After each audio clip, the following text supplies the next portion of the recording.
Greetings, friends. This is Michael Swain, Executive Director of 4SA, with a quick update from the front lines of faith and freedom. I want to start off by talking to you about the spy bill, so-called, the General Intelligence Laws Amendment Bill, GILAB, which is literally about to be released by the committee, the ad hoc committee in Parliament, for public consultation, which means that everybody must be ready to push back. This spy bill is one of the most concerning pieces of legislation that we have yet seen.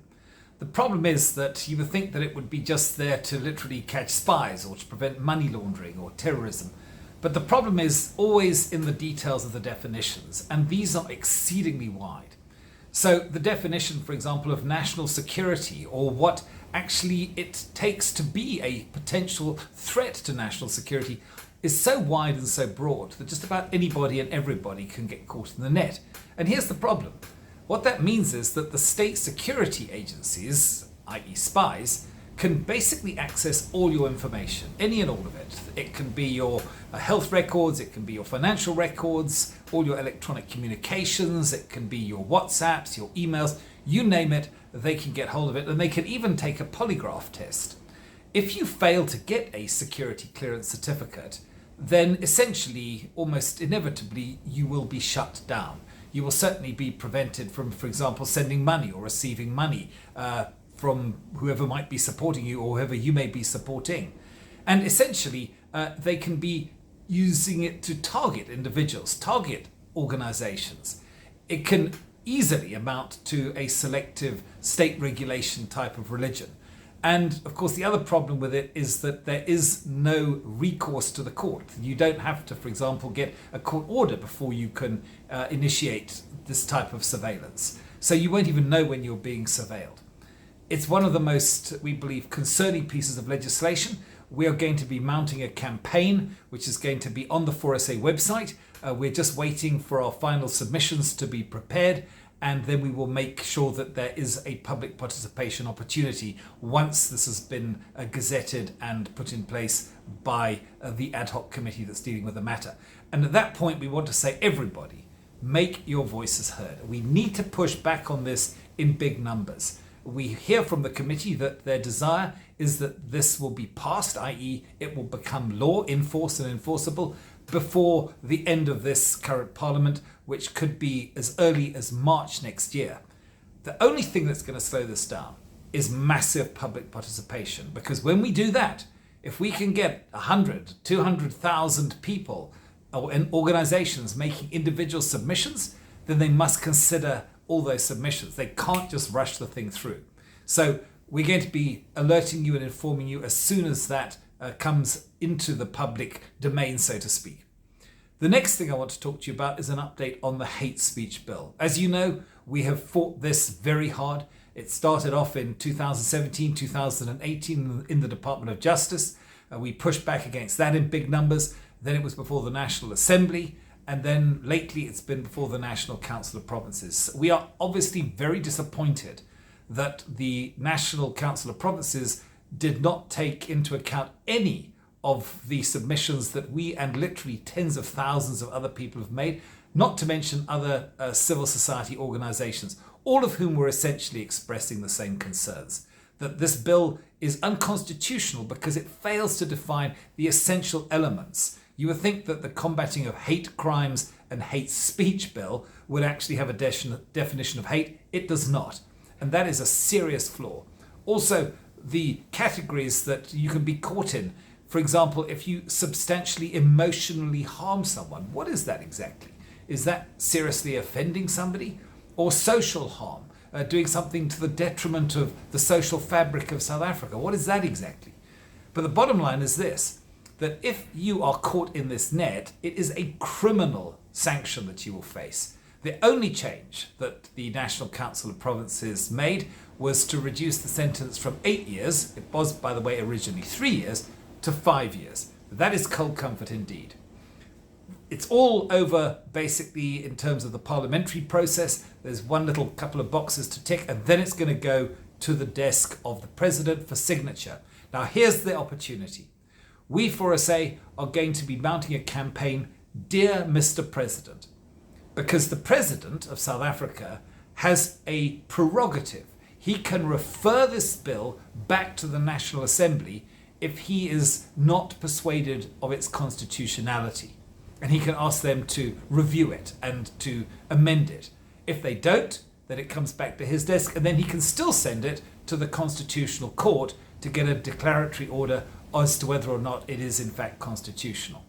That means that there's an opportunity to delay this bill, and delay it we must, because we cannot have this in force and enforceable. And that's what happens when the president signs it.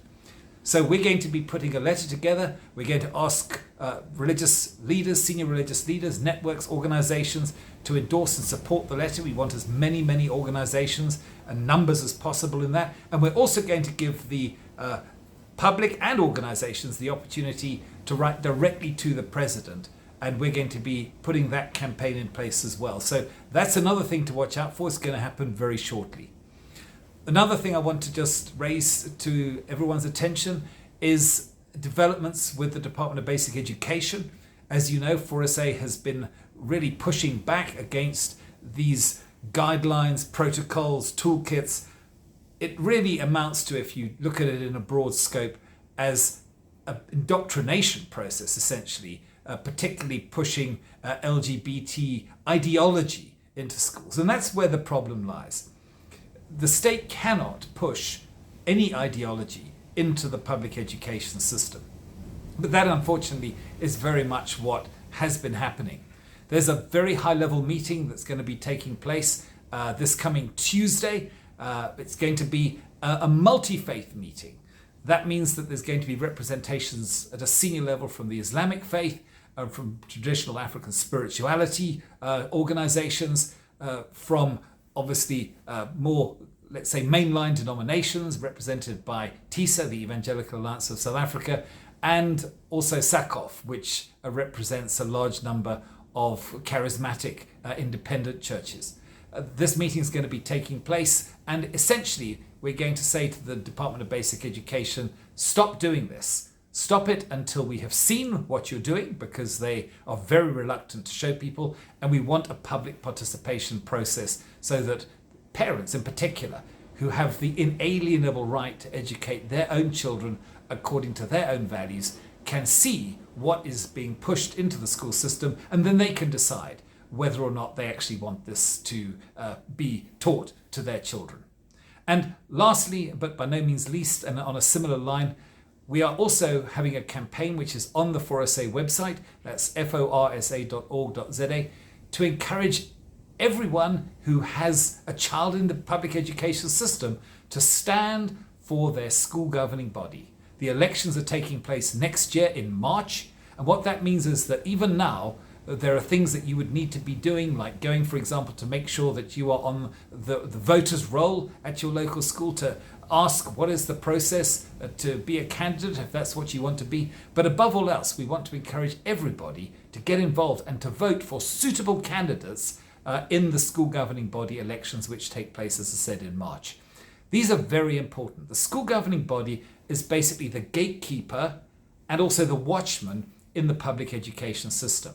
They have significant powers. For example, they can decide what content is taught as part of the CAPS curriculum in subjects like life orientation and life skills. So if you don't want the very liberal, ideologically based materials that the Department of Basic Education is offering, you don't have to take them. You can make another selection. That's a very powerful power that school governing bodies have. You can set policies. You can do codes of conduct. You can set admissions policies. You can set, very importantly, religious policies, which means that, for example, your policy could involve the school opening its doors so that faith-based leaders can come in and speak to students, speak to school assemblies, have maybe carols by candlelight, that type of thing. But it's all down to the powers and prerogatives of the school governing bodies. And of course, the other thing, very significantly, that they can do is they can actually lease out the school premises, which obviously is of great advantage because many churches meet on school properties. So those are the headline issues. If you want more information, please go to the forsa.org.za website. You can go to our Facebook page, Freedom of Religion SA. We have a YouTube channel, Freedom of Religion South Africa. And we recommend that you sign up for our newsletters and join our WhatsApp group so that you can always be informed of what is happening on the front lines of faith and freedom. Thank you. Good day. This is Daniela Ellerbeck, the Legal Advisor to Freedom of Religion South Africa.